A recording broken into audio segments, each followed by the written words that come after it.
Kahibalo kong naay nagbago. Naglibog lang ko, og ikaw ra ba o ako? Mabasig parehas ng duha.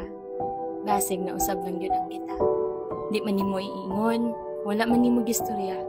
Sayod ko nga wala na. Sayod ko nga dili na ka. Kay nabati na ako nga wala na ka mahigugma sa ako. Sakit good.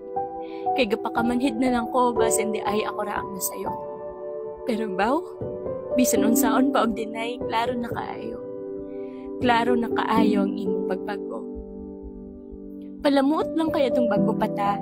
Ikaw ra ang gaingon nga unta dili ko mabiya nimo, kay dili nimo kayang mabiya sa ako Yan unsa naman taron. Gikaon ra man dain nimo ang imong mga gistorya.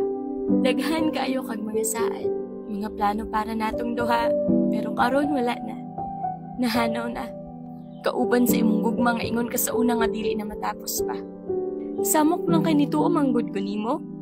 Kay dili na ko ganahan ug magsugod na pud sa uno. Gusto unta ko nga ikaw na. Yang kitang duha na. Pero maingon ani ra man dai gihapon. Nibiya ka nga wala ko kabalog unsay klaro nga rason. Na ba kay lain? Na anay bag-o? Di na kaganahan nako. Sulti ng palihog ug ngano. Para masayo na ako ang pag-move on o pagsulay sa paglimot nimo. Mamugos pa man unta ko. Kay lagi, ikaw naman akong gusto. Ikaw ra akong gusto. Pero unsa pa man ang pulo sa akong pagpamugos kung ikaw na mismo ang nagpabati na ako nga bisan unsa pa akong buhaton, wala na ko'y mahimo. Kay dili na ka na ako. Wala na lang unta ka ni saad kung wala pa man di ay kay klaro. Wala na lang unta ko nimo gi-pursue kung dili ka sigurado. Kay sakit kaayo.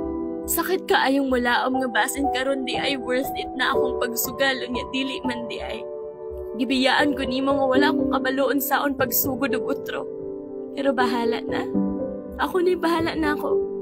Dawato naghinay-hinay nga dili ikaw ang para na ako. Ug hinay-hinay na akong kayanon mo bangon bisan ako ra isa. Kayanon na akong magpadayon bisan wala na ka.